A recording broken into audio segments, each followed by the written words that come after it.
Bonjour à tous. Aujourd'hui nous allons explorer ensemble les signes électriques de l'hyperkaliémie.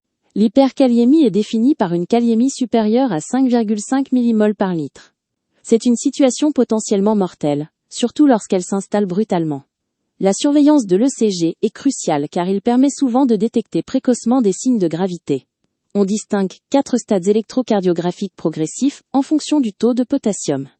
Dans le premier stade, l'ECG montre une onde T qui devient pointue, symétrique, à base étroite et souvent plus ample.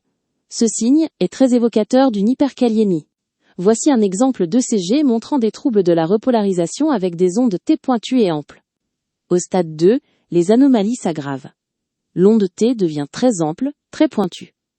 Les ondes P s'atténuent et l'intervalle PR s'allonge légèrement. Voici une illustration du stade 2. Notez la hauteur extrême des ondes T et la quasi-disparition des ondes P. À ce stade, une prise en charge urgente est indispensable. Le stade 3 correspond à une hyperkaliémie sévère. L'onde P disparaît complètement, et le QRS s'élargit massivement, traduisant un risque majeur de fibrillation ventriculaire. Ici, le QRS est si large qu'il devient difficile à distinguer d'un rythme ventriculaire lent.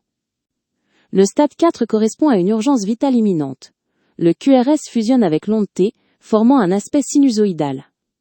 Le cœur entre alors en bradycardie extrême, souvent pré-arrêt. Sans intervention rapide, un arrêt cardiaque est inévitable. Voici plusieurs exemples de l'aspect sinusoïdal qui doit être immédiatement reconnu. En conclusion, une hyperkaliémie n'est jamais un artefact à négliger. L'ECG est indispensable en première intention devant toute suspicion. Attention, il n'existe pas toujours de parallélisme strict entre le taux de potassium et les anomalies ECG. D'où l'importance de faire un ECG devant toute hyperkaliémie.